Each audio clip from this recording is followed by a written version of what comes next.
Berkara döwletiň täze ýamynyň galkynç döwrüne ösüp gelýän ýaş nesilleriň sungoto, dörejiligi bolan sevgisini artdyrmak, bilimlerini kämilleşdirmek, dekini çaýgylary ýüze çykarmak we gollamak, olaryň ähli taraplaryň kämil ýaşlar bolup ýetişmeklerini gazanmak maksady bilen geçirilýän bu bäsleşik, ejejik gyzaglaryň okyp başlanıklaryny ýüze çykarmagy, olaryň milli häsiýetlerimizi özüne jemleýän, edep ikramyny beýan etmekde ören ähmetliler.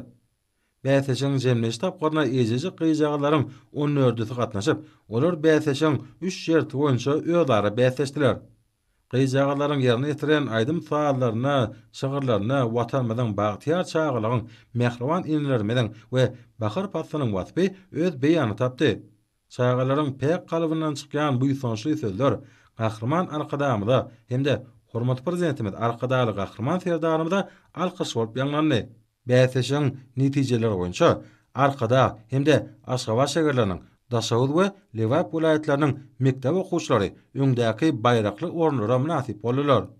Iň ejejik gyzagat 2024 adly şadyan bäseşikde öz deň duşlarynyň has tapawutlanyp ýeňize bolan zekini gyzagatlara, şeýle-de bäseşiň jemleşi tapgyny işçiň gatnaşan beýleki gyzagatlary Türkmenistanyň bilim ministrligi hemde ýaşlar guramasynyň merkezi geňeş tarapyndan ýadygarlyk sowgatlardyr hormat atlary dawaral ýagdaýda goşurly.